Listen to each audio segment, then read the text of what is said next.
तर मुलांना आपल्याला आता चांगलं काहीतरी आयुष्याचं घडवायचं आहे हे आपल्या लक्षात असू द्या आणि आपल्या आईवडिलांचं आपल्याला नाव लौकिक करायचं आहे.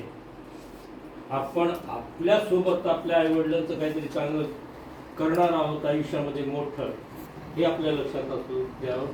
कारण आता फक्त मर्यादा काय आहे की आपण विचार आपल्या अवतीभोवतीचं करतो.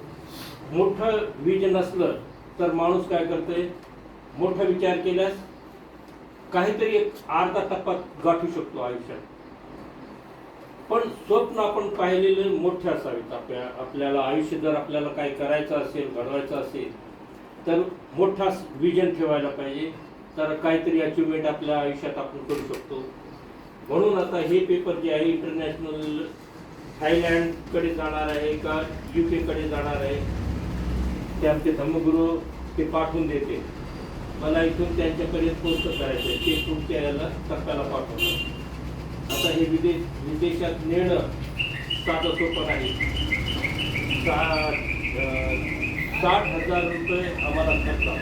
मी आता थायलंडला जाऊन आलो, तर ते सगळं त्या लोकांना द्यायचे आणि आपल्याला आपलं ध्येयपूर्तीसाठी हे आपल्याला निबंध चांगल्या पद्धतीत न चुकता विचारपूर्वक लिहायचं आहे.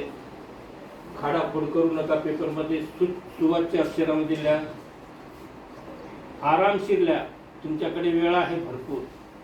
तर आता हे आपण एक फोटो काढूया. पेपर हातात असे घेऊन तुम्ही थांबा. तुमचं फोटो आणि तुमचं नाव सांगायचं. नंबर 1 पासून आपण सुरुवात करू. नाव सांगायचं बेटा ते आणि बसायचं तिथं.